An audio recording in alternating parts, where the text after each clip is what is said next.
For years, Dwayne Johnson has been Hollywood's safest star. Family-friendly, brand-conscious, bulletproof.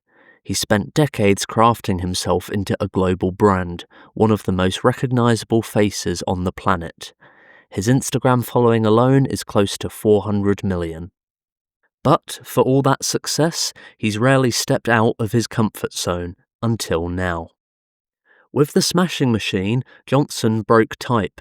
He made the most honest, painful, and vulnerable movie of his career, and it bombed. Dwayne Johnson took on the role of Mark Kerr in The Smashing Machine, a far cry from the blockbuster action movies that made him famous. This time he teamed up with Studio A24, a company known for taking creative risks and championing unique auteur-driven films. For Johnson, this project seemed like the start of a new chapter, a bid to be taken seriously as an actor, not just a movie star. It's been said that he wanted this to be his Raging Bull or The Wrestler, and while there's been plenty of praise for his performance, the overall reception to the film has been mixed, good but not groundbreaking. Reports suggest the budget was around $50 million, far smaller than the tentpole blockbusters Johnson usually headlines. He supposedly took a huge pay cut, dropping from his usual $20 million salary to just $4 million. Some reports even claimed he donated a portion of that to Mark Kerr himself and helped raise Emily Blunt's pay. Even if those stories aren't entirely true, what is true is that Johnson sacrificed money and comfort to take on something raw and personal, and that matters. A24's whole mission is to champion artistic and original independent films by providing filmmakers with creative freedom.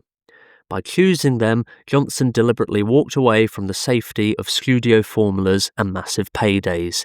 He wanted to take a risk, and I find that incredibly admirable.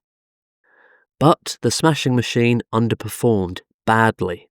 Its opening weekend in the US was just $6 million, and its worldwide gross is sitting around $19 million, the lowest box office total of Johnson's entire career.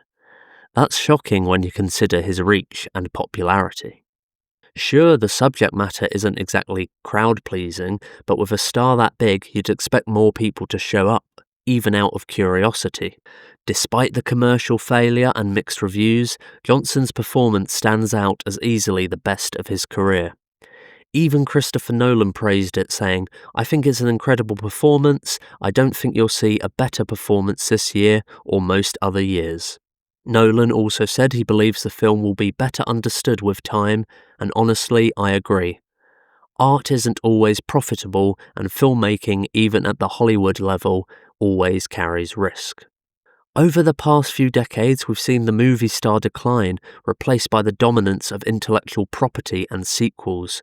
Studios want brands, not actors. So maybe the audience didn't show up because they didn't want to see Dwayne Johnson cry. They wanted to see The Rock. That's the tragedy of The Smashing Machine. It proved that when a megastar dares to be vulnerable, the system doesn't reward him for it. Studios will look at this film and conclude that risks don't pay off.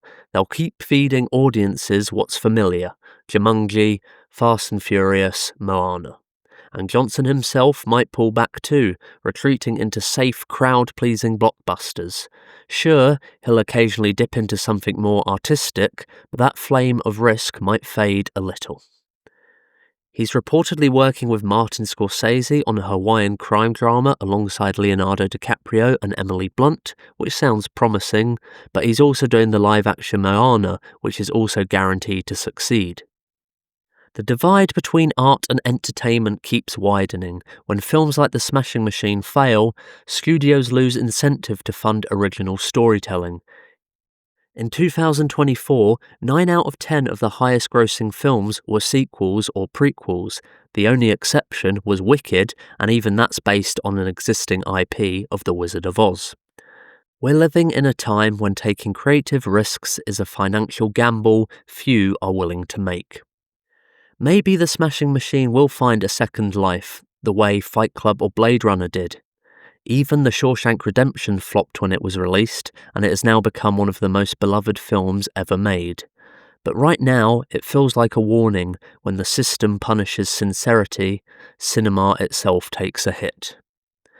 Johnson has so much more to give as a performer, and this film proves it. But if he can't make a smaller, grittier film work despite his global following, who can?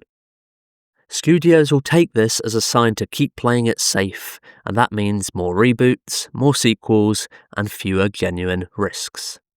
Had the Smashing Machine performed a bit better, it might have changed how studios view artistic ambition. It didn't, but at least Dwayne Johnson proved he's capable of something deeper, and that, at least, still gives me hope. Did you see The Smashing Machine? Do you think Dwayne Johnson deserves an Oscar nomination for this role? Let me know your thoughts in the comments, and if you enjoyed this video, give it a like, subscribe if you haven't already, and hit the bell icon to receive notifications for all of my future videos. That's it for now, thanks for tuning in.